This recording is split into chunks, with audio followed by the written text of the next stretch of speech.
We recently did a story about Arthur Laffer, the economist who, since Reagan, has enabled Republicans to justify their love affair for tax cuts for the rich.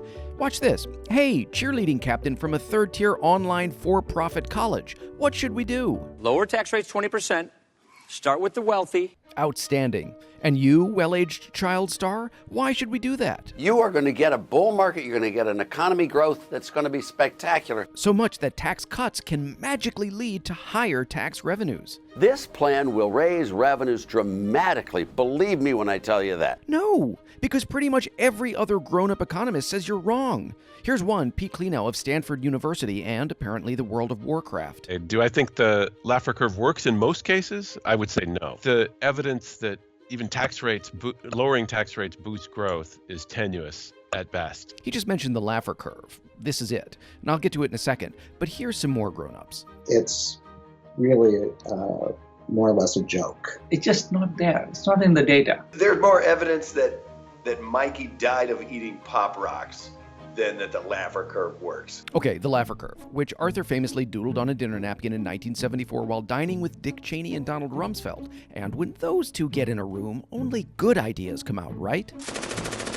Basically, the curve says if tax rates are too high, people stop working and tax revenues actually drop. So there's a sweet spot for taxes. And for Arthur, the tax rate always seems to be above that spot. But any card-carrying economist agrees that there is a curve like that. The question is, where is that point, right? Where is the top? And realistically, the answer is nowhere near the United States right now. Bill Clinton raised taxes on the 1% substantially in 1993. And all of these people, Laffer, everybody on the right said disaster.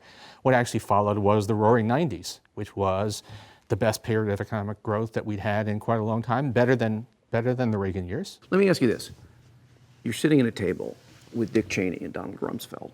What would you write on the napkin for them, other than eat a bag of dicks? I don't actually talk that way, surprisingly. Maybe that's my problem.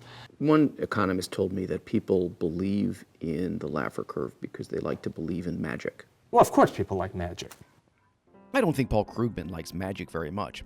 But as one-time Republican economic advisor Bruce Bartlett says, for politicians, tax cuts are a form of cheap trick.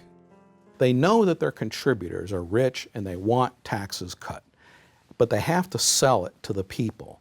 And so they go to Arthur Laffer, the guru of tax cutting. All this Laffer curve bullshit, they know in their heart of hearts it's nonsense, but they don't care because, see, what they really want is to create a deficit caused by tax cuts, because then they have an excuse to slash benefits for the lazy poor. Now that's some impressive sleight of hand.